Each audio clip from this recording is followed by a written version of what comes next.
প্রতিবেশীদের কাছ থেকে এখন নিরাপত্তা আমরা নেই, আর ওদের কাছ থেকে নিরাপত্তায় কেউ নেই। ওদের সাথে মালদ্বীপের মিল নেই। দেখো আমার সাথে যে হুজুর ছিল মালদ্বীপে, এরপরে শ্রীলঙ্কায়, ওদের পাশাপাশি যত দেশ আছে আপনি দেখেন, একটা দেশ ওদের কাছে নিরাপদ না। মালদ্বীপ নিরাপদ না, শ্রীলঙ্কা নিরাপদ না, ভুটান নিরাপদ না, পাকিস্তান নিরাপদ না, আফগানিস্তান নিরাপদ না, মায়ানমার নিরাপদ না। আমাদের নিরাপত্তা রাশিয়া দিতে পারবে না, আমাদের নিরাপত্তা আমেরিকা দিতে পারবে না। এই কথা বলছেন না? আমাদের নিরাপত্তা এই দেশের কোন দল দিতে পারবে না। আমাদের নিরাপত্তা দিতে পারে শুধুমাত্র কে? এই জন্য আল্লাহর নিরাপত্তা পাওয়ার জন্য বাংলার জনগণ, এটা রেকর্ড হচ্ছে, সারা দুনিয়া চলছে এখন লাইভে। সবাইকে বলছি, নিরাপত্তা যদি সত্যি পেতে চান তাহলে ইমানের সাথে কোনোদিন জুলুম শিরিক মিশ্রণ করা যাবে না। এখন শিরিক কি?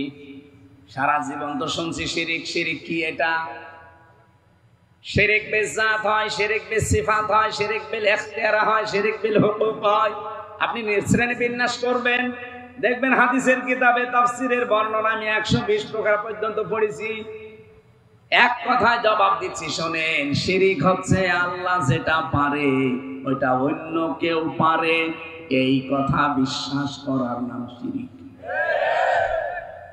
সূরা আলে ইমরান 4 নাম্বার পারা 9 নাম্বার পৃষ্ঠা 4 নাম্বার লাইনের 154 নাম্বার আয়াতের মাঝের অংশে আছে, ইয়াকুলুনা হাল্লানা মিনাল আমরি মিন শাইইন। হে নবী, মানুষ যদি আপনাকে বলে যে আমরাও কোন নিয়ম নীতি আইন কানুন তৈরি করতে পারি, আপনি বলেন কুলিনাল আমরা কুল্লাহু লিল্লাহ। না, আইন তৈরি করবে শুধুমাত্র কে? আরো জোরে বলেন, বলেন। আইন এই দুনিয়ায় কেউ তৈরি করতে পারে? কিরণ ভাই প্রথমে কথা বলার সময় বলেছে যে দুনিয়া আখিরাত মিলে আপনি কথা বলবেন, আমরা শুনতে চাই। আপনি আগে শোনেন, যদি না মানেন ওটা আপনার ব্যাপার। শোনার পরে যদি মানতে না পারেন, এ দোষ কার? আল্লাহ। আল্লাহ বলছেন মানুষ আপনাকে জিজ্ঞাসা করবে যে আইন তৈরি আমরা করতে পারি। এই যে নারী নীতি দিয়েছেন আপনারা, এগুলো তৈরি করার ক্ষমতা পৃথিবীর কারণে যা বানানোর দরকার সব বানিয়ে দিয়েছেন কে?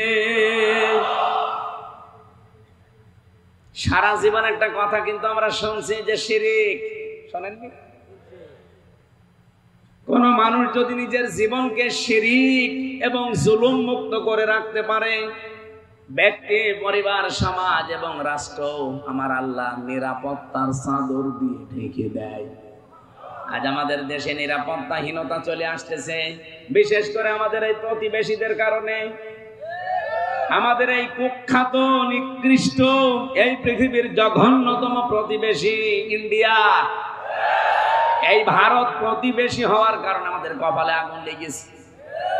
এরা না হয়ে যদি আমরা পৃথিবীতে কোন মহাসাগরের মাঝখানেও বাস করতাম, তাও এত ঝামেলায় পড়তাম না।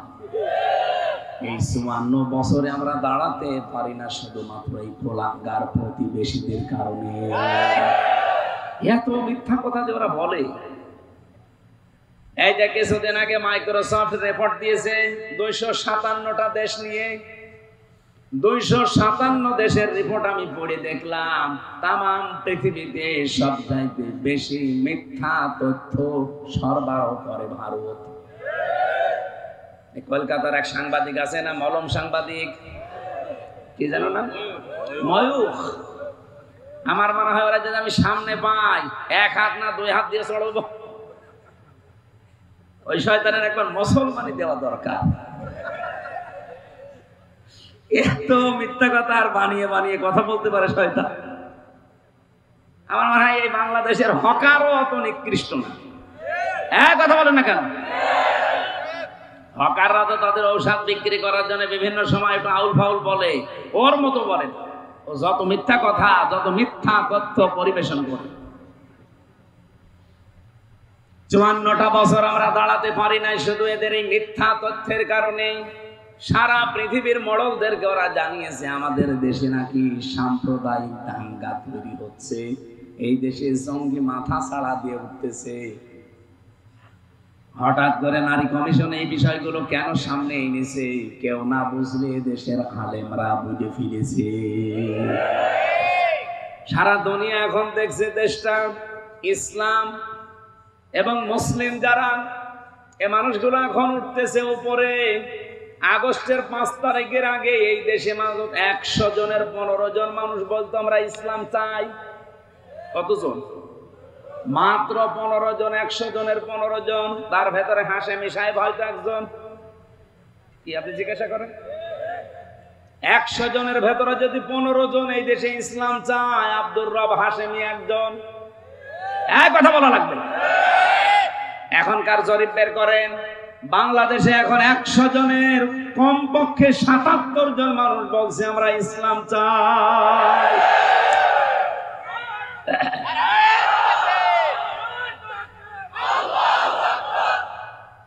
একটা তথ্য যদি ভুল প্রমাণ করতে পারেন, এতক্ষণ যা বলেছি, যা সামনে বলবো, যদি বলেন যে না এই তথ্য ভুল হয়েছে, জীবনে কথা বলবো না। কিন্তু যদি আপনি তথ্য ইন্টারনেট ঘাটেন, কোরআন হাদিস ঘাটেন, যেখানে যা দেখবেন, বিজ্ঞানের যত তথ্য আমার জানা আছে, যদি কোনোটা ভুল পান, প্রমাণ করে দিতে পারলে জীবন ওই কথা আর বলবো না। যদি ভুল প্রমাণ করতে না পারেন, আপনাকে মেনে নেওয়া লাগবে। আপনি নিজেও লেখাপড়া করেন না, হামজা বলবে আপনি মানবেনও না। আপনি কি হয়েছিল? হ্যাঁ, 100 জনের 77 জন মানুষ যখন বলছে আমরা ইসলাম চাই, গোবিন্দ পরামানিকের মতো মানুষ, এটা মুসলমান কি সভাপতি, সে যদি বলে যে এই দেশে ইসলাম যদি আসে আমরা অন্য ধর্মের মানুষেরা নিরাপদে থাকতে পারবো, আপনার কি হয়েছে? এই কথাগুলো যখন বিশ্বে যাচ্ছে, এর পেছনে অবশ্যই কোন রাঘব বোয়াল কাজ করছে, যারা হঠাৎ করে মেয়েদের দিয়ে কোরআনের বিপক্ষে 13টা পয়েন্ট লিখেছে। আমরা জানাতে চাই দেশে 92% অন্তত আমরা মুসলমান। 92% লাগবে না, 92 জন যদি মুসলমান আমরা এই দেশে থাকি, কোরআনের বিরুদ্ধে, হাদিসের বিরুদ্ধে একটা পয়েন্ট এই দেশে কায়েম হতে দেওয়া যাবে না। রাজি আছেন না আপনারা? কারা রাজি আছেন দেখে লিল্লাহি তাকবীর। ইসলাম আল কোরআনের আলো সবচেয়ে সমাধান। নারায়ে তাকবীর। শরীয়তপুরবাসী, আমি যে কথা তুলেছিলাম, আল্লাহ কাইফা শব্দটা ব্যবহার এমন কেন, এমন ভাবে করলেন, আলেমদেরকে বলছি। এবার আমি নিজে যেহেতু পড়ে এসেছি সেইটা শোনাচ্ছি। আল্লাহরও বিশ্বাস হতে চাই না যে হামজা এটা করতে পারে। আল্লাহ বলেন তো মৃত ছিল, বাবার স্ফলিঙ্গ দিয়ে দ্রুত গতিতে যখন ওই পানিটা ওর বাবার নাপাক পানিটা যখন বের হয়ে এসেছে, ফালিয়ানজুরিল ইনসানু মিম্মা খুলিক, খুলিকা মিন মাইন দাফিক, ইয়াখরুজু মিন বাইনিস সুলবি ওয়াত তারাইব। আয়াতের মাঝে একটু খেয়াল করেন তো, আল্লাহ পাক ইয়াখরুজু মিন বাইনিস সুলবি ওয়াত তারাইব দিয়েছেন। সুলবন 1 বছর, তারাইব বহু বছর। এদিকে তাকান, কোন দিকে তাকিয়ে আছেন? সুলবন 1 বছর দিলেন, তারাইব বহু বছর দিলেন। বাংলা অর্থ বলছি, সুলবন বলা হয় পুরুষের লজ্জাস্থান, আর তারাইব বলা হয় মেয়েদের লজ্জাস্থান। আল্লাহ পুরুষের ক্ষেত্রে 1 বছর ব্যবহার করলেন, আর মেয়েদের ক্ষেত্রে বহু বছর ব্যবহার করলেন। বলেন তো, পৃথিবীতে মানুষ নিয়ে আসতে শুধু মাই লাগে, বাবা লাগে না? বলেন বলেন। আল্লাহ রাব্বুল আলামিন এখানে যে পক্ষপাতিত্ব করে ফেলেছেন না, মানে আপনি আলেমদের জিজ্ঞাসা করুন, বাবাকে আল্লাহ 1 বছর ব্যবহার করলেন, আর মায়েরটা আল্লাহ বহু বছর দিয়েছেন। দুইটাই কিন্তু বহু বছর হয় না, 2 বছর হয়। আরবিতে 2 এর অধিক 3 হওয়া লাগবে, তখন হবে ওইটা বহু বছর। আল্লাহ রাব্বুল আলামিন এটা এই কারণে দিয়েছেন, এই পৃথিবীতে হামজা এ পর্যন্ত আসতে আমার বাবার যা কষ্ট হয়েছে মায়ের কমপক্ষে 3 গুণ কষ্ট বেশি হয়েছে। বিজ্ঞান প্রমাণ করছে পানিটা যখন মায়ের রেহেমের ভেতরে যায়, এটা যে আল্লাহ 4টা জিনিস তৈরি করে, চুল, রগ, হাড় আর পর্দা। মায়ের রেহেমের ভেতরে যে নাপাক পানিটা আছে, ওই পানি দিয়ে আল্লাহ 4টা জিনিস বানায়, রক্ত, গোশত, চর্বি আর চামড়া। 4-8টা জিনিস এক হলেই মানুষ হবে না। রব্বুল আলামিন বলেন, আমি একটা নাম নিয়েছি, তার নাম রব। কি নাম? এই রব নামের কারণে আমার পক্ষ থেকে তাকে 5টা জিনিস দয়া করে ভিক্ষা দেয়। এই জন্য কায়ফা দিয়েছে, আমি নিজে তোরে ভিক্ষা দিলাম এই 5টা: শ্রবণ শক্তি, দর্শন শক্তি, বাক শক্তি, আকেল শক্তি আর ঘ্রাণ শক্তি। এই তথ্য পাবেন সূরা নমল, এই নাহাল 14 নম্বর পারা, 14 নম্বর পৃষ্ঠা, 13 নম্বর লাইনের 78 নম্বর আয়াতের মাঝের অংশে আছে, ওয়াজআলা লাকুমুস সামআ ওয়াল আবসারা ওয়াল আফইদা ইলা আখির আয়াত। আল্লাহ পাক বলেন, আমি যদি এই 5টার একটাও কম দিতাম দুনিয়ায় আসতে, কিন্তু পূর্ণাঙ্গ হয়ে না, অপূর্ণাঙ্গ হয়ে। আল্লাহ বলেন, যদি শ্রবণ শক্তি আমি না দিতাম দুনিয়ায় আসতে কালা হয়ে, কালা আসে না? যদি দর্শন শক্তি না দিতাম দুনিয়ায় আসতে কিন্তু অন্ধ হয়ে। কিরণ ভাইকে বলছি যে তো ভালোবাসি আপনাকে, আপনি বলেন তো আপনার মা আর বাবা 2জন মিলে আপনাকে 4টা জিনিস নাই দিল, বাকি যে 5টা জিনিস কে দিয়েছে? যদি আপনার দর্শন শক্তি আজকে না দিত, আপনি আমার আগে 5 মিনিট না এখানে আপনাকে উঠতেই দিত না। কানা নামই হয়েছে তো কানা কিরণ। আমি হাসির খোরাকি দেয়নি, এটা বাস্তবতা। আমাকে উঠতে দিতেন আপনারা? আরে ভাই, এইটা পাওয়ার কারণেই তো কিয়ামত পর্যন্ত সেজদায় পড়ে থাকা দরকার। মানে আমার কিছু দরকার নেই, আমি চোখ পেয়েছি। কুমিল্লাতে এক বাড়িতে বসে খাবার খাচ্ছিলাম, হঠাৎ বিদ্যুৎ চলে গেল, পাশে এক অন্ধ আমার হাত চেপে ধরেছে। আমরা যে কারেন্ট চলে গেছে চিল্লা পাল্লা করছি, আমারে বলছে হুজুর মাত্র 1.5 মিনিট 2 মিনিট কারেন্ট চলে গেছে, আপনি চিল্লান। অথচ আজ 42 বছর আমার জীবনে কারেন্ট নেই। আমি প্রথমে কিন্তু দেখতে পেতাম ছোটবেলায়, টাইফয়েড হওয়ার কারণে চোখটা আমার নষ্ট হয়ে গেছে। আজ 42টা বছর হয়ে গেল, দুনিয়া কেমন আমি জানি না। এমনকি ওই দিন অন্ধ আমার একটা তথ্য জানিয়েছে যে আপনারা যারা চোখওয়ালা মানুষ, আপনারা তো এমনিতেই দেখতে পান, ঘুমিয়ে থাকলে স্বপ্নেও কিছু দেখেন। আমরা যারা অন্ধ তারা ঘুমিয়ে থাকলেও দেখি না, শুধু একটা আওয়াজ শুনি।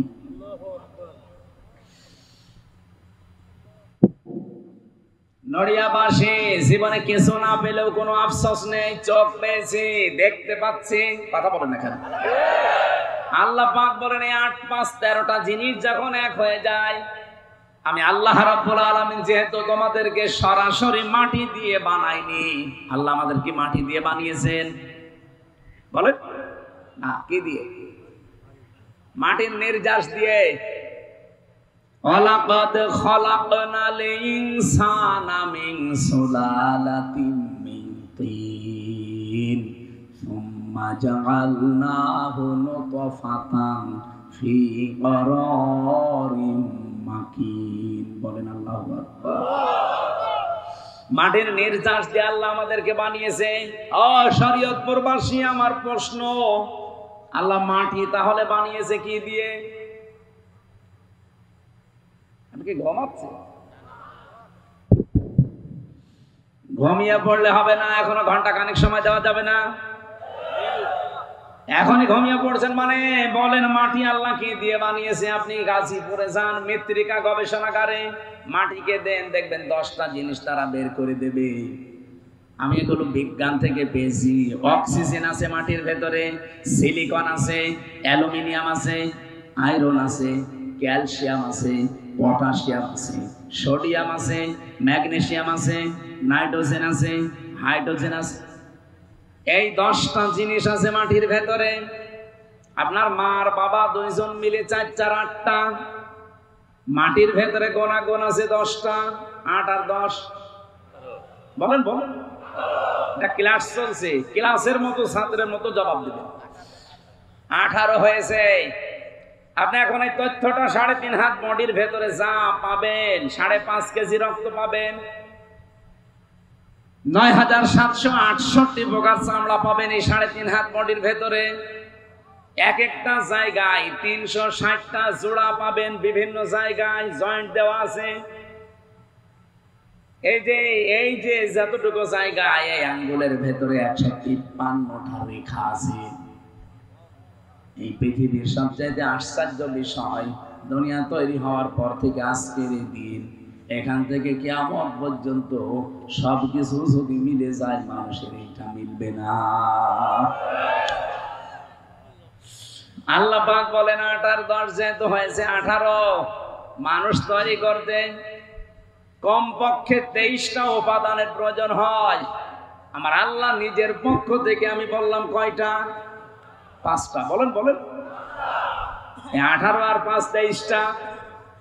এই 23টা জিনিস যখন পরিপূর্ণ হয়ে যায়, ফেরেশতারা তখন বলে আল্লাহ এর ছেলে বানাবো না মেয়ে বানাবো?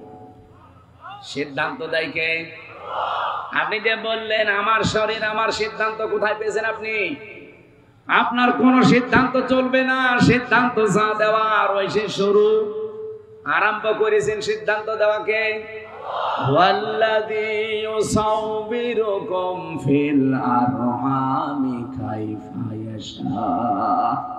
সূরা আলে ইমরান 3 নাম্বার পারা 9 নাম্বার পৃষ্ঠা 6 নাম্বার লাইনে 6 নাম্বার আয়াতের প্রথম অংশে আছে, তিনি সে আল্লাহ যিনি মায়ের রেহেমের ভেতরে তোমাদের আকার আকৃতি তৈরি করেন।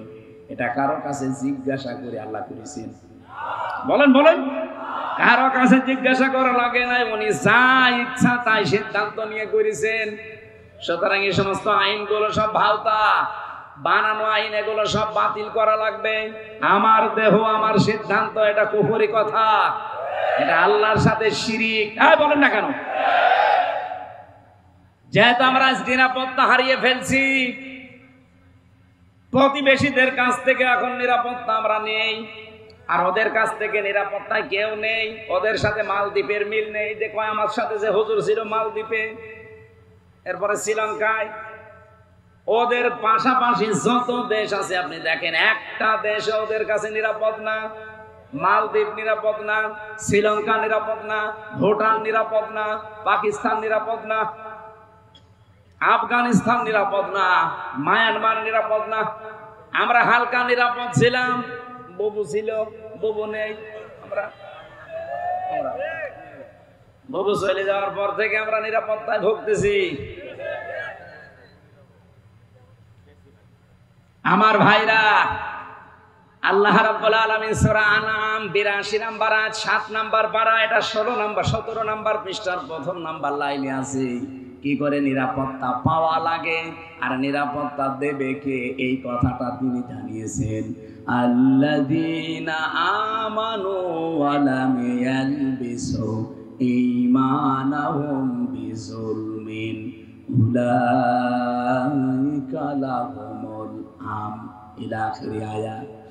আল্লাহ পাক বলেন পৃথিবীতে যারা ঈমান আনবে, ঈমানের দাবি অনুযায়ী ঈমানের সাথে কোনো দিন তারা নিজের ঈমানের সাথে জুলুম এবং শিরিক, এখানে জুলুম মানে শিরিক, এটা যারা মিশ্রণ করবে না, উলাইকা লাহুমুল আমন, আমি আল্লাহ নিজে বলছি এই মানুষগুলোই নিরাপত্তার হকদার। আমাদের নিরাপত্তা রাশিয়া দিতে পারবে না, আমাদের নিরাপত্তা আমেরিকা দিতে পারবে না। এক কথা বলছেন না? আমাদের নিরাপত্তা দেশের কোন দল দিতে পারবে না। আমাদের নিরাপত্তা দিতে পারে শুধুমাত্র কে?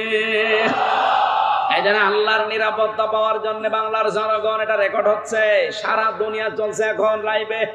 সবাইকে বলছি, নিরাপত্তা যদি সত্যি পেতে চান তাহলে ঈমানের সাথে কোনোদিন জুলুম শিরিক মিশ্রণ করা যাবে না। এখন শিরিক কি? সারা জীবন তো শুনছি শিরিক। শিরিক কি? এটা শিরিক বিল জাত হয়, শিরিক বিল সিফাত হয়, শিরিক বিল ইখতিয়ার হয়, শিরিক বিল হুকুক হয়।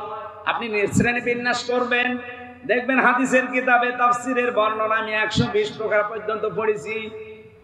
এক কথায় জবাব দিচ্ছি, শোনেন। শিরিক হচ্ছে আল্লাহ যেটা পারে ওইটা অন্য কেউ পারে, এই কথা বিশ্বাস করার নাম শিরিক। আমি যে একটা আগে বললাম যে আমার দেহ আমার সিদ্ধান্ত, এটা শিরিক। কারণ আল্লাহ যেটা পারে আপনি ওইটা বলেন। আমি আয়াতের দলিল দিয়েছিলাম না, সূরা আরাফের 54 নম্বর আয়াতের শেষের দিকে আছে, আলা লাহুল খালকু ওয়াল আমরু। সৃষ্টি যার, সিদ্ধান্ত আরো জোরে বলেন। এটা যদি আপনি 100 ভাগ বিশ্বাস করে থাকেন কোরআনের আয়াতকে, এদিকে তাকিয়ে এখনই সিদ্ধান্ত পাল্টাবেন। এই বাংলাদেশে যারা এই কথা বলে ক্ষমতার উৎস জনগণ, ওরা আল্লাহর সাথে শিরিক করছে। এই শিরিকে আছেন কারা? হাত তোলেন তো। একজন ওর মাথার মনে তার কাটা আছে। না এই কোন দিকে তাকিয়ে আছে? আজকে সিদ্ধান্ত পাল্টানো লাগবে। আপনি মানতে পারেন না সেটা আলাদা, কিন্তু এই কথা বিশ্বাস করা লাগবে যে জনগণ সমস্ত ক্ষমতার উৎস নয়। ক্ষমতার উৎস কে? আরো জোরে। এইরকম আয়াত পড়া কোরআনে 918 জায়গায় আছে যে ক্ষমতার উৎস আমি আল্লাহ। বিভিন্ন কায়দায় আল্লাহ আমাদেরকে বোঝাতে চেয়েছে, অথচ সেইটা আমরা অনেকে উল্টিয়ে ফেলেছি। এবার আমি আর একটা দিকে যাই। জমিন যেহেতু বানিয়েছে আল্লাহ, হুকুম ও চলার ক্ষমতা আল্লাহ দিয়েছে, আল্লাহ ছাড়া কারো হুকুম চলবে?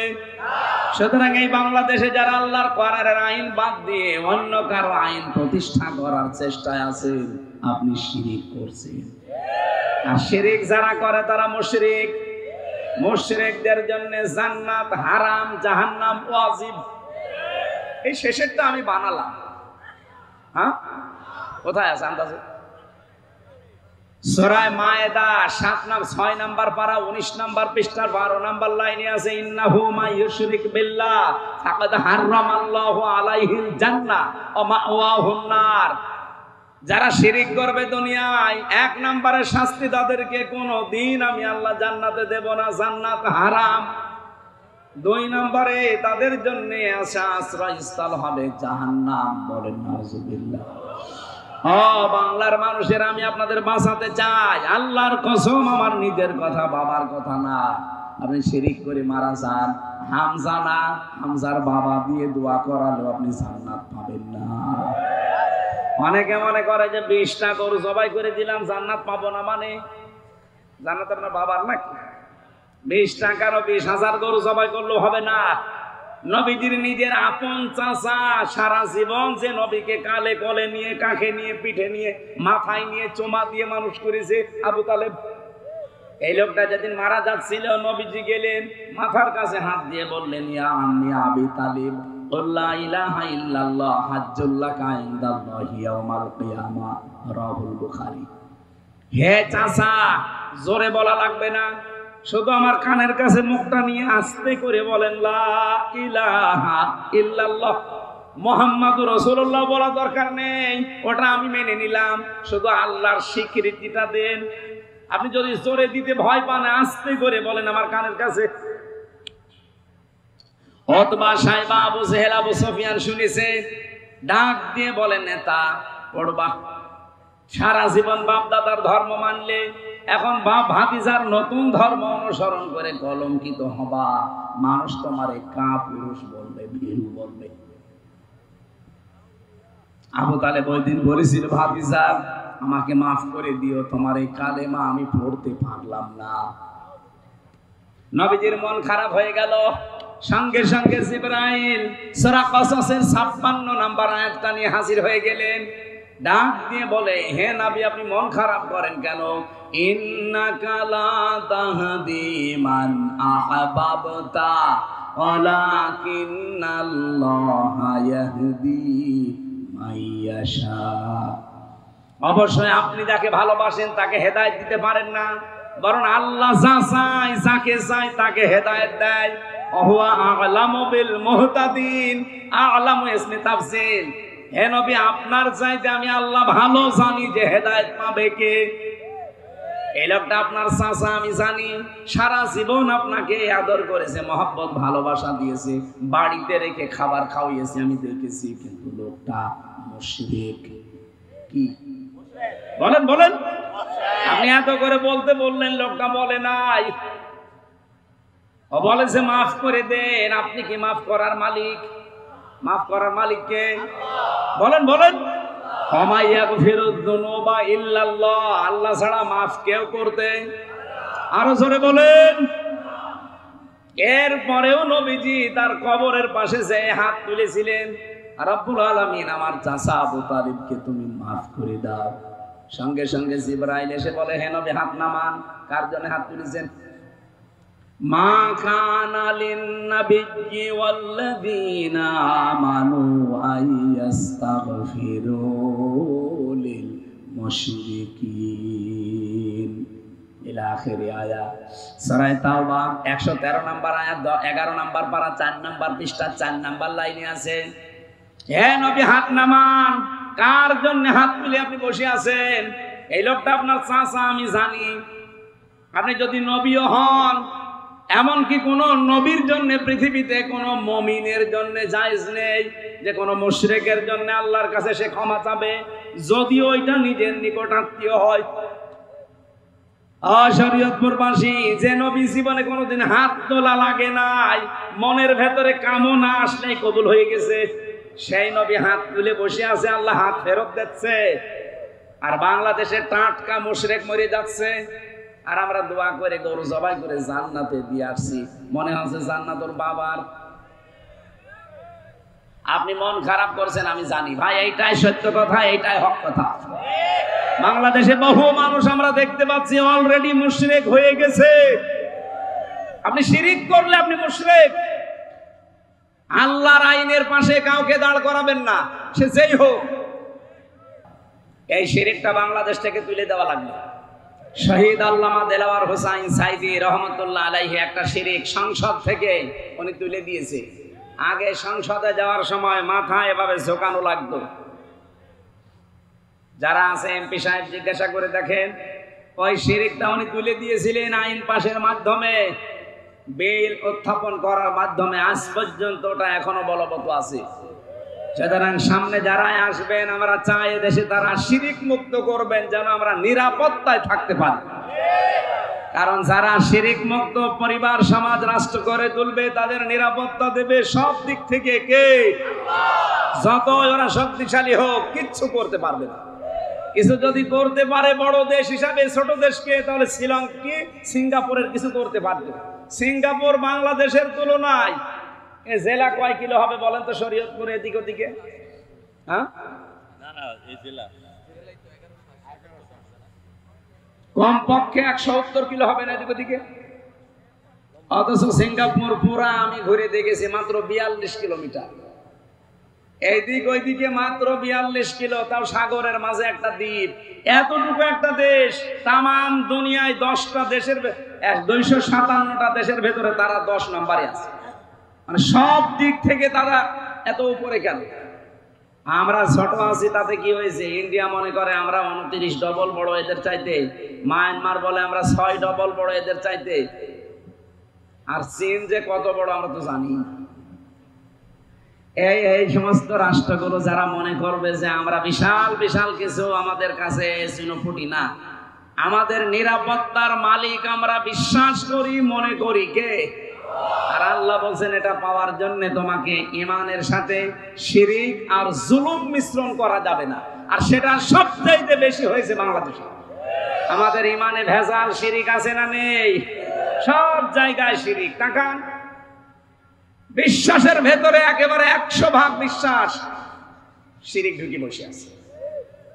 নামাজ পড়ে, রোজা রাখে, হজ করে এসেছে, তাহাজ্জুদ পড়ে, কিন্তু বিশ্বাস আল্লাহর উপরে। আমি ওই যে বলেছিলাম না, আল্লাহ যেটা পারে ওইটা অন্য কেউ পারে, এই বিশ্বাস করার নাম কি? মেয়েদের ভেতরে শিরিক আছে। ওদের যদি একটু অসুখ বিসুখ হয়, যদি সন্তানাদি একটু বিয়ের পরে না হয়, ও পাগল হয়ে যায়। হুজুরের কাছে যাবে, আপনাদের সুরেশ্বরী তো আল্লাহর ওলি বসে আছে, এরপরে পাশে এই যে 8 বসে আছে, চলে যাচ্ছে সেখানে বউ নিয়ে। বলে বাবা কিচ্ছু চাই না, কি চাও? ছেলে চাই। মনে হচ্ছে ছেলে নিয়ে বসে আছে।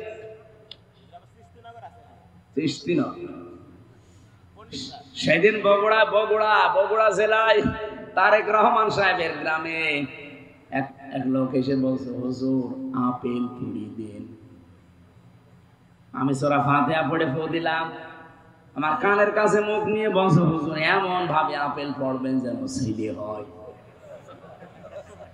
আপেল দিলাম ফেলে। আচ্ছা আপেল ফেলে দিস কেন? আরে ভাই আপেল পড়ে যদি ছেলে হইতো আমার ম্যাডামের 3টে মেয়ে হইতো না, আমি খালি আপেল খাওয়াতাম।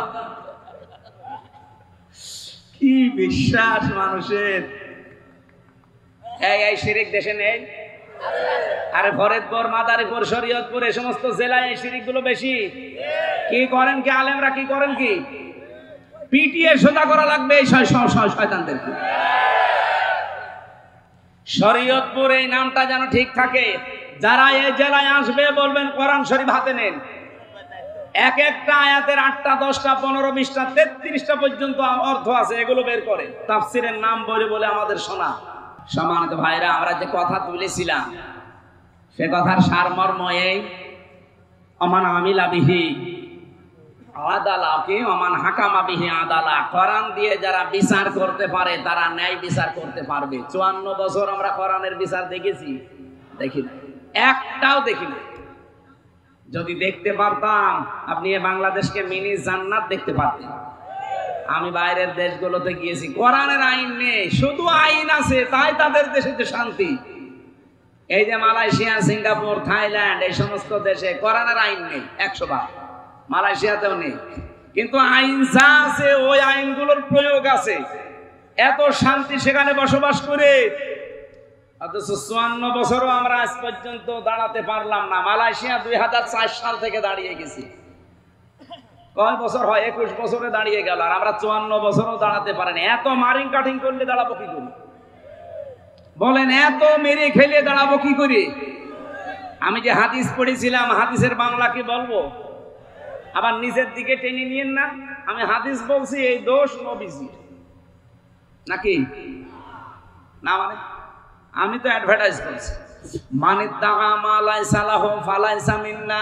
এদিকে তাকান, নবীজি বলেন যেই জিনিস তোমার না ওই জিনিস যদি নিজের কাছে আয়ত্তে রেখে দাও, 2টা শাস্তি তোমার ওই দিন থেকে শুরু। 1 নম্বরে ফালাইসা মিন্না, এই যে মাঝখানে ফা আছে, যারা আলেম আছে জিজ্ঞাসা করেন তো ফা না দিলেও অর্থ কিন্তু হয়ে যায়, লাইসা মিন্না বললেও অর্থ হয়ে যাবে, ফা দিলেন কেন? উপরে বর্ণিত এই দোষ যদি কারো ভেতরে থাকে, মাস্ট বি, মুসলিম শরীফের হাদিস, টিকায় পড়েন, 100 ভাগ আপনার উপরে যে শাস্তিগুলো আল্লাহর নবী বললেন এটা কার্যকর হবে। কি কি পাপ? কি পাপ? হচ্ছে যেই জিনিস আপনার না ওইটা যদি আপনার নিজের আয়ত্তে নিয়ে নেন। আপনার জিনিস না, আপনি নিজের আয়ত্তে ওইটা রেখে দিয়েছেন, ওই দিন থেকে ফালাইসা মিন্না, আপনি নবীর উম্মত আর নেই। বলেন এই 15.5 বছরে যে জিনিসের মালিক আপনি ছিলেন না সেই জিনিস আপনার আয়ত্তে নিয়েছেন এমন মানুষ নেই? আমার নিজেরটাই তো 32 লাখ টাকা নিয়েছে প্রশাসন আমার কাছে, আমার বাবার কাছে, ধরার পরে 10 লাখ নিয়েছে। যেদিন ধরে ওই দিন বলেছে 50টা মামলা দেবো যদি 10 লাখ টাকা না দেয়। মনে হচ্ছে মামলা ওদের সব রেডি করা আছে, শুধু নাম ঢুকিয়ে দেবে। আমার বাবা তো গ্রাম্য মানুষ, ও ভয়ে এদিক ওদিক করে ধার কবজা করে বেশি কিনে টাকা দিয়ে 8 লাখ দিয়েছে। শয়তানরা কথা ঠিক রাখে না, টাকাও নিয়েছে, পরের দিন আপনার মামলাও দিয়েছে। এভাবে এই খাপসায় ওরা টাকা নিয়েছে প্রায় 32 লাখ। আকিস গ্রুপে চাকরি করতাম, তাদের কাছেও নিয়েছে প্রায় 33 লাখ। এই যে টাকাগুলো নিল, এই টাকাগুলোর মালিক কি ওরা? এই কথা বলছে না কেন? আর এখন বিভিন্ন অফিসার মাফসা বলো, হুজুর মাফ করে দিয়ে, মাফ করে দিয়ে মানে এই যে তারেক জিয়া সাহেবের গ্রামে গিয়েছিলাম মাহফিলে, আগস্টের 5 তারিখের আগে, ওটা মনে হয় মে মাসে। আমার সব কমপ্লিট, পুলিশ এসে এমন তাড়া দিয়েছে, মাঠের ভেতরে আমি 1.5-2 কিলোমিটার দৌড়িয়েছি। আমার গাড়িটা ধরে নিয়ে থানায় আটক করে দিল। আমার ড্রাইভার পর্যন্ত, আগে যে ড্রাইভার ছিল তারে নিয়ে, এবং মাওলানা আব্দুল বারি ভাই বলে একজন ছিল বগুড়ার, তার পর্যন্ত গাড়ি নিয়ে আটক করে রেখে দেই। আমারে তো আর খুঁজে পাইনি, আমি তো এদিক ওদিক করে এদিক ওদিক চলে গেছি। পরে খবর পাঠিয়েছে যে 1,15,000 টাকা দেওয়া লাগবে। কেন? না দিলে এমন কিছু দেব যে আবার আপনি চলে যাবেন। কি গো, কেবল বের হয়ে আসলাম 3 বছর পর, আমার এখন ঘাস শুকায়নি। শেষে বাড়ি ভাই বিভিন্ন জায়গা থেকে ধার কর্জ করে 1,13,000 টাকা দিয়েছিল। তারপরে গাড়ি ড্রাইভার ছেড়ে দিয়েছে। এই আগস্টের 5 তারিখের পরে তো সব উলট পালট হয়ে গেছে। আর বগুড়া তার এক জিয়ার জন্মস্থান না, ওখানে যা ছিল ওই দিনই পাল্টিয়েছে। ও তো পালিয়েছে ওসি, ওরে একেবারে পাল্টিয়ে দিয়েছে সেই টেকনাফে, কক্সবাজারে। আমি সেদিন সিরাজগঞ্জে মাহফিল করে গোল চত্বরে বসে আছি, কিভাবে খবর পেয়েছে জানি না। এসে আমার বলছে, হুজুর আসসালামু আলাইকুম, কে আপনি? বলছে আমি সেই ওসি আবুল কালাম আজাদ। আরে ভাই, আপনারই খুঁজতেছি। কি হুজুর, ওই যে সেই টাকা নিয়েছিলাম, মাফ করি। মাফ তো করবো, আগে টাকা ফেরত দে। মাফ তো আমি করতে, আমি একেবারে 2 পা খুলে বসে আছি, আপনার মাফ করে দিলাম, খালি টাকাগুলো ফেরত দে। বলছে আমার নামে বিভাগীয় মামলা হয়েছে, আমার ট্রান্সফার করে দিয়েছে, আমি খুব ঝামেলায় আছি, আপনি কোনো মাহফিলে যেন বলে ফেলেন না, তাহলে আমি ওখানেও থাকতে পারবো না। টাকা কবে দেবেন বলে? সময় নিল 7 দিন, 1 লাখ টাকা ফেরত দিয়েছে। আর বলছে 13,000 টাকা আপনি মাফ করে দিয়েন, আমি মিষ্টি খাবো। ঠিক আছে, যা। বাংলাদেশে পুলিশ টাকা ফেরত দেয়, এটা মনে হয় ইতিহাস। যারা আছে জিজ্ঞাসা করে দেখেন তো, কিরণ ভাই তো অন্তত এই মামলা মোকদ্দমায় পড়েছে, পুলিশ টাকা নিলে ফেরত দেয়, এটাই বাংলাদেশের প্রথম ইতিহাস। এই আবুল কালাম আজাদ ওসি 5 আগস্টের পরে, আগে হলে আর দিত না। আগে হলে আমার মনে হয় আমার আরো সমস্যা হতো। এখন এই যে মানুষগুলো যা নিল, এত বললাম 1 লাখ, আর ওই যে 32 লাখ, আর হাকিজের 33 লাখ, ওগুলো দেবে কে? এই সবগুলো গোপালগঞ্জের মানুষেরা নিয়েছে। কারণ আমার এই 10 দিনের রিমান্ডে প্রায় 7 দফা যারা গেছে, তার ভেতরে প্রায় 5 দফায় গোপালগঞ্জে বাড়ি। এই যে মনিরুল ইসলাম, কথা বলছেন না কেন? আসাদুজ্জামান, আসাদুজ্জামান মানে ওই যে ওইটা নয়, বুড়োটা না, এই যে জোয়ানটা না, মিয়া না, মিয়ার আমি পাইনি। আসাদুজ্জামান যেটা কাউন্টার টেররিজমের প্রধান ছিল, এটা একটা টাটকা নির্ভেজাল শয়তান। আর একজন পেয়েছি গোপালগঞ্জের, এই খুলনা মাদারীপুরে, এটা মাদারীপুর না, শরীয়তপুর, মাদারীপুরের ওই জায়গা ট্যাকের হাটে বাড়ি। আমার মামলার আয়ু ওইটা, মিজানুর রহমান, কাজী মিজানুর রহমান। এই শয়তান আমার আকিস গ্রুপের কাছ থেকে মনে হয় এই খ্যাপসায় খ্যাপসায় খালি টাকা নিয়েছে। ওরা বলছে তুই কি আমাকে থেকে টাকা পাস? না, টাকা দেওয়া লাগবে। স্যার বিরক্ত হয়ে শেষ পর্যন্ত থাপ্পড় দিতে গেছে যে এ কি গো, এ আমি হুজুরকে চাকরি দিয়েছিলাম আমার মসজিদের ইমামতি করার জন্য, আর আমি কি ক্ষতি করেছি? আমি তার একটা উপকার করলাম। এভাবে যত টাকা নিয়েছিলেন আমি চাই 15.5 বছরে যার কাছে যা নিয়েছেন আপনারা সব ফেরত দিয়ে দিন, কারণ ওগুলোর মালিক আপনারা একটাও না। কথা বলেন না কেন? নবীদের হাদিস ছিল, যেই জিনিস আপনার না, ওইটা যদি আপনি নিজের আয়ত্তে নিয়ে নেন, দখল করেন, ছিনতাই করেন, চাঁদাবাজি করেন, চাঁদাবাজিটা আমার বলা ঠিক না, কারণ এ জেলায় মনে হয় এসব নেই। যদি থাকে, যার জিনিস নিয়েছেন ওটা যদি আপনার না হয়ে থাকে, ওটা ফেরত দিয়ে দেন। ভাই আপনি কিন্তু খুব মুসিবতে আছেন। 1 নম্বরে আপনি ওই দিন থেকে আর নবীর উম্মত নেই, যতই নামাজ পড়েন, রোজা রাখেন, আর আপনি হজ করে আসেন। আমার কথা বোঝা গেছে ভাই? যে জিনিস যার না, ওই জিনিস দাবি করলে সে নবীর উম্মত, যেন নবীর উম্মত থাকে না। 2 নাম্বারটা আরো কঠিন, সে যেন জাহান্নামে একটা স্থান বরাদ্দ করে নিল। বলেন নাউজুবিল্লাহ। এই যে মুসলিম ওয়াকফ আইনগুলো তারা এখন বাতিল করে দিয়ে এই অবৈধ বিল পাস করার মাধ্যমে ইন্ডিয়া আমাদের বাপদাদাদের দেওয়া হাজার হাজার বিঘা সম্পত্তি এখন তারা দখল করে নিচ্ছে। তাদেরকে 1940 সালে এই ফিলিস্তিনের মানুষগুলো থাকতে দিয়েছিল দয়া করে, আমরা যেমন রোহিঙ্গাদের দিয়েছি এইভাবে, অথচ শয়তানরা এখন তাদেরকে উৎখাত করে সব দখল করে দিচ্ছে। এক কথা বলেন না কেন? যে জিনিস যার না ওইটা ফেরত দেওয়া লাগবে। এ জেলায় যদি কেউ এরকম কর্মকাণ্ডে থাকেন, যাই দখল করেছেন, যাই নিয়েছেন, যাই চিন্তাই করেছেন সব ফেরত দিয়ে দিন, নাই তো আপনার সবকিছু শেষ। নামাজ, রোজা, হজ, যাকাত, পর্দা, পুশিদা সব শেষ, কারণ আপনি নবীর উম্মতি নেই।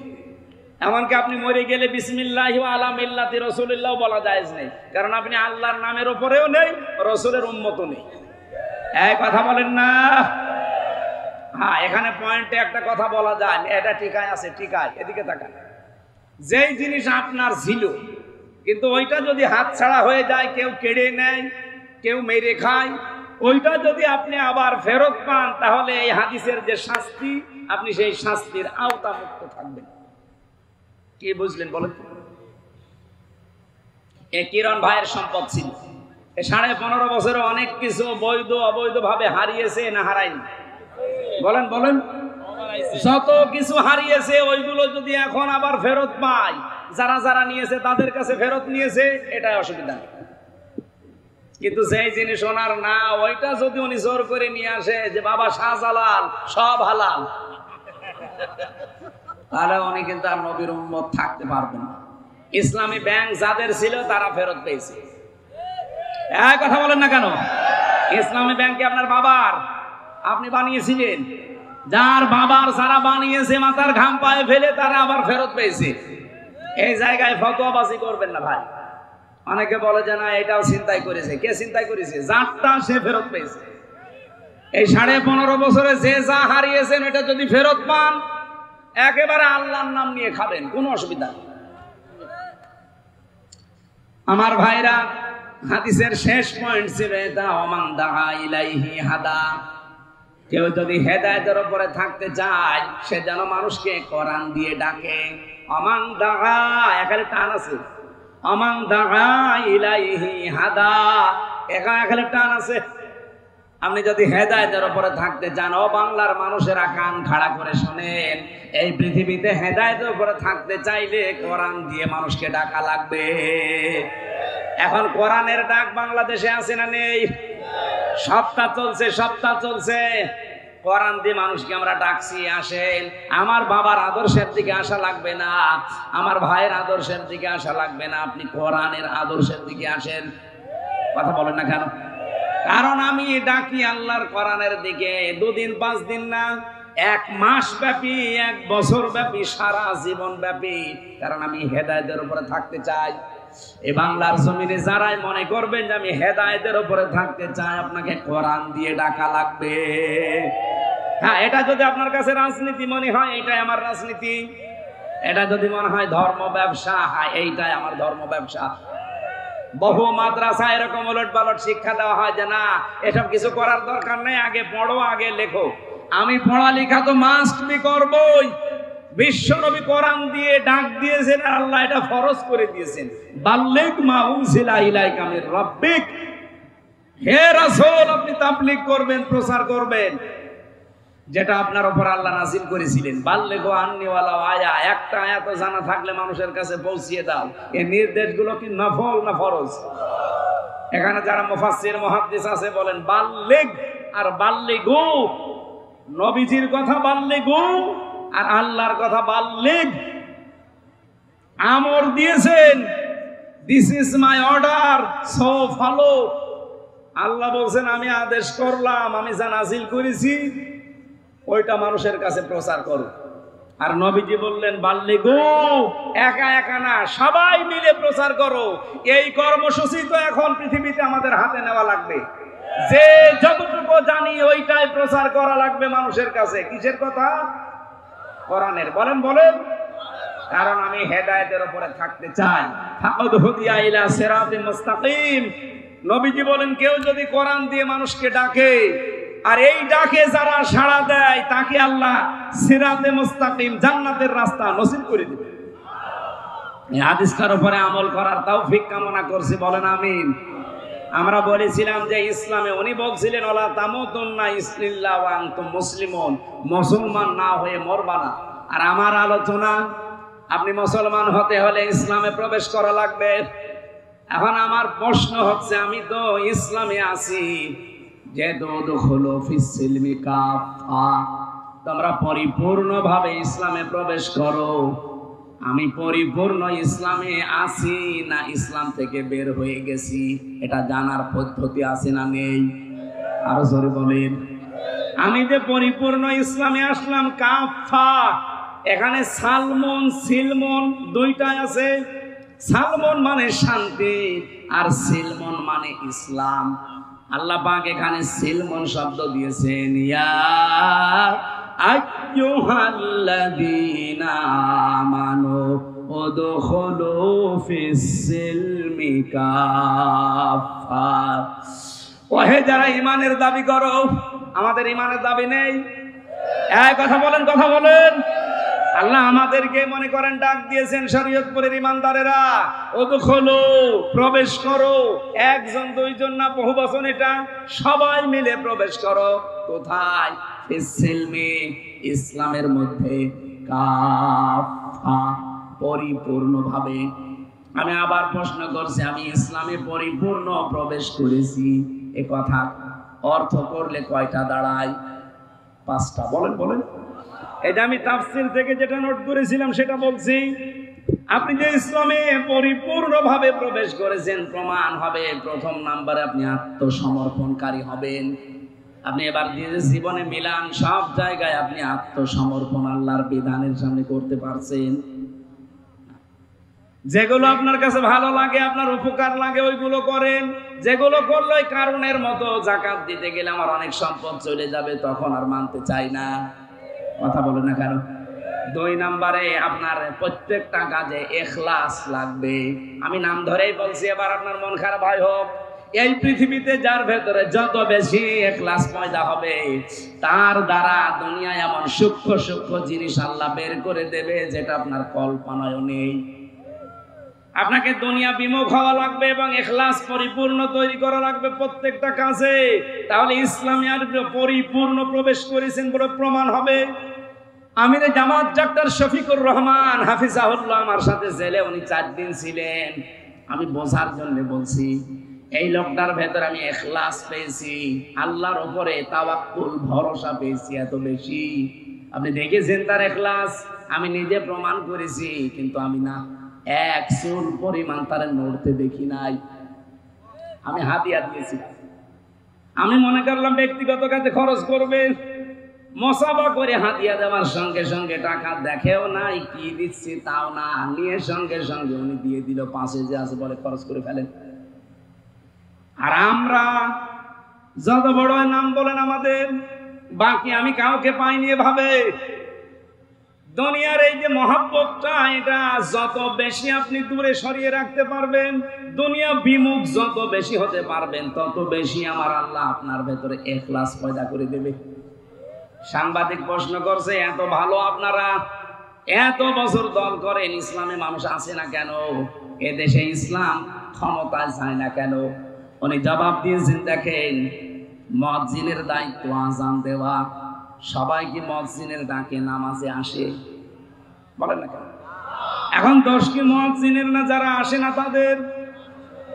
ডাক তো আমরা ঠিকই দিই, আপনি না আসলে আমি কি করব? আমি করতে পারতাম যদি আমার হাতে ব্যাকআপ থাকতো, ক্ষমতা থাকতো। আমার গ্রামে একটা জেনা করেছিল, নারী আর পুরুষ। বিচার আমি তখন জেলে যাইনি, 20 সালে। 21, 22, 23 এগুলো ছিলাম ভেতরে। ওই আগের বছরে আসলো, আমি ফতোয়া চাচ্ছে যে ফতোয়া দে, যেহেতু মুফতি ফতোয়া দেওয়া লাগবে। ফতোয়া দিলাম যে জেনাকারীর শাস্তি হচ্ছে, যদি প্রমাণ হয় 4 জন সাক্ষী পাওয়া যায়, 4 জন না 50 জন মিলে দেখেছি।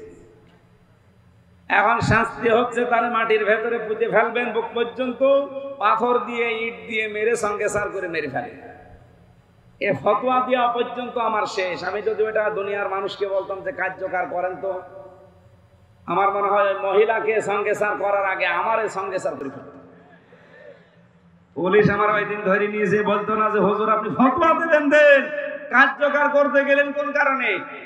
এদেশে কোরআনের আইন চলে, কি বলতাম আমি, সঙ্গে সবাই মহিলারা বাদ দিয়ে আমার শুরু করতো না, বলেন বলেন। কিন্তু আমার হাতে যদি আইন থাকতো, ক্ষমতা থাকতো, আমি যদি ওই জায়গায় বসার পাওয়ার নিয়ে থাকতে পারতাম, যার আইন দিয়েছিলাম ওটা কার্যকর করে দম নিতাম। এক কথা বলেন না কেন? আর এরকম বিচার যদি বাংলাদেশে অন্তত সারা দেশ মিলে মাসে 5টা করতাম, জেনা করা দূরের কথা, পুরুষ মানুষের স্বপ্ন তো বন্ধ হয়ে যেত। এখলাস তৈরি করা লাগবে ভাই, আমাদের এখলাস নেই। উনি কি জবাব দিয়েছিলেন জীবনে আপনার মাথায় আসবে যে আজান তো আমরা ঠিকই দেই, মানুষ না আসলে দোষ তো আমার না, মসজিদের দোষ, যারা আসে না তাদের দোষ। এজন্য আমাদের প্রত্যেকটা জায়গায় আমার মনে হয় ইখলাস বাড়ানো দরকার। 3 নম্বরে উন্নত চরিত্র তৈরি করা লাগবে। এই পৃথিবীতে সবচাইতে উন্নত চরিত্রের, উত্তম চরিত্রের অধিকারী ছিলেন মুহাম্মাদুর ওয়া ইন্নাকা লাআলা খুলুকিন আযীম। তার 63 বছরের জীবন পড়ে আছে। কিভাবে চলবেন ছোটবেলা থেকে মরণ পর্যন্ত সব আছে, শুধু দেখে দেখে আর রাহিকুল মাকতুমটা পড়বেন। উন্নত চরিত্রের অধিকারী যত বেশি হবেন, আপনি মনে করবেন আমি ইসলামে প্রবেশ করেছি। 4 নম্বরে এইটাই গুরুত্বপূর্ণ বিধান, আকীদা বিশুদ্ধ করা লাগবে। আমি আবার নাম ধরছি ভাই, আমি কোরআন সামনে তো এই জন্য বলছি। বাংলাদেশে একটা মাসলুম দল জামাত ইসলামী বাংলাদেশ, এদের ওপরে একটা তহমত লাগানো হয় সারা জীবন যে এদের আকীদা ঠিক নেই।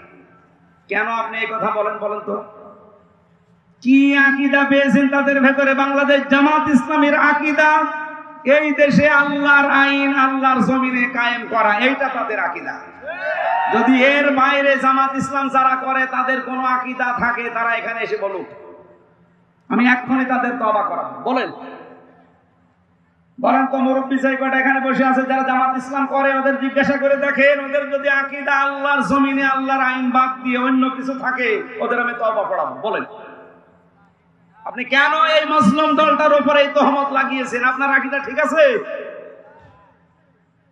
ফাঁসির দড়ি গলার কাছে ঝুলতেছে, এরপরেও নিজের আল্লাহর আইন থেকে পিছপা হয়নি।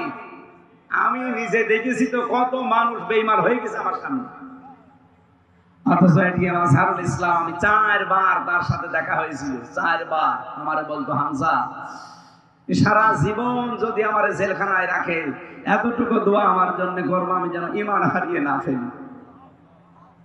আমি মাত্র 3 বছরে আমার জীবন অর্ধেক করে দিয়েছি। আর লোকটা মুরব্বী মানুষ, আমার দাদার বয়সী, 13 বছর পড়ে আছে, এখনো মাথা নত করেনি। মীর কাশেম আলী, আপনাদের এই যে নদীর ওই পারে বাড়ি মনে হয়, মানিকগঞ্জ বাড়ি না? শহীদ মীর কাশেম আলী রহমতুল্লাহ আলাইহি।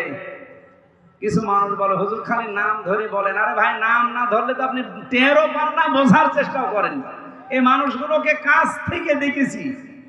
ফাঁসি হবে 3 ঘন্টা পরে, কারারক্ষীরে বলছে আমি ঘুমালাম 2 ঘন্টা, 1 ঘন্টা আগে আমার ডাক দিও। আপনি বলেন আমার আকীদা ঠিক নেই। আপনার আকীদা কি? ওই জায়গা না। আপনারা যদি এখনই বলি যে 5 দিন পর আপনি মরে যাবেন, আপনি মনে হয় এখনই মরে যাবেন। 5 নম্বরে লেনদেন সঠিক করা লাগবে। কি কথা বললেন না কেন? লেনদেন আমাদের আছে। যেই দোকানে বাকি খাই, আমার মনে হয় ওই দোকানের সামনে দেওয়া যায় না, 5 দিয়ে ঘুরে যায়। আপনার লেনদেন ঠিক আছে? এই 5টা বিষয়, এক একটার উপরে লক্ষ লক্ষ কথা আমি নোট করেছিলাম।